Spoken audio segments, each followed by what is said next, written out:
चला नमस्कार सर्वांना. रिलायबलच्या स्पर्धा परीक्षा केंद्र या यूट्यूब चॅनलवर मी आपलं मनापासून स्वागत करतो. तर जसे-जसे आपल्याला अपडेट देत राहिलो आहे आपण, की कोणती एक्झाम आहे, त्याच्यानंतर कोणत्या जाहिराती येणार आहेत. तर त्याचाच एक भाग म्हणून आज आपण आणखी एक जाहिरात पाहिली. जसं आपण पाहतो, की भारतीय सैन्यामध्ये भरती होते. त्याच्यानंतर एस-आर-पी-एफ आहे, स्टेट रिझर्व्ह पोलीस फोर्स. त्याच्याच सारखं आणखी एक पद आहे, सी-आर-पी-एफ नावाचं, सेंट्रल रिझर्व्ह पोलीस फोर्स. बरोबर? तर त्या पदाविषयी आपण थोडीफार जाहिरातीविषयी माहिती, त्याच्या जागा किती भरणार आहेत काय, आपण त्याविषयी माहिती पाहूया. तर पहा, सी-आर-पी-एफ कॉन्स्टेबल भरती 2026.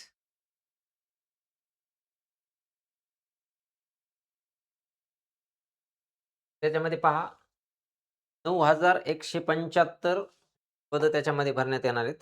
ओके, 9,175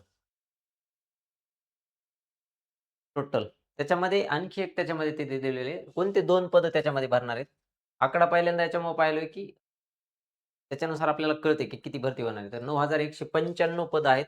त्याच्यामध्ये 2 डिस्ट्रिब्युशन केलेले आहे त्यांनी 9,195 मध्ये. त्याच्यामध्ये पहिलं पद जे आहे ते कॉन्स्टेबल, ट्रेड्समन एंड टेक्निकल. ओके. त्याचे जवळपास 9,175 ह्या पदाची त्यांनी भरती करण्याचं ठरवलेलं आहे आणि दुसरं जे आहे ते कॉन्स्टेबल पायोनियर विंग. ओके. त्याचे 20 पद आहेत आणि टोटल अशी जी भरती आहे ती 9,195 पदाची भरती त्याच्यामध्ये करणार आहेत.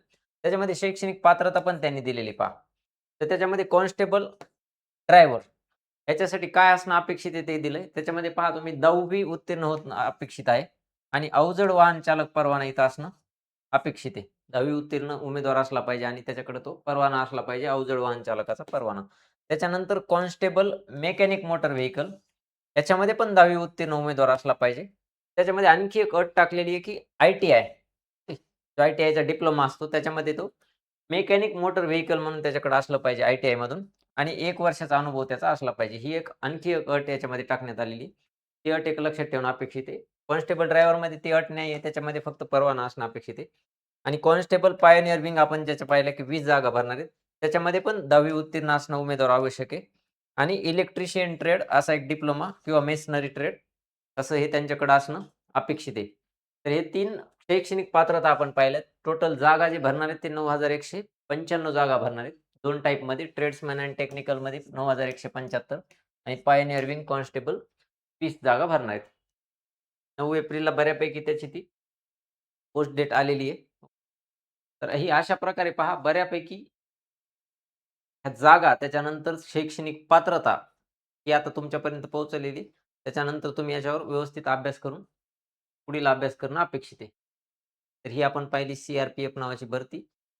चालेल. थँक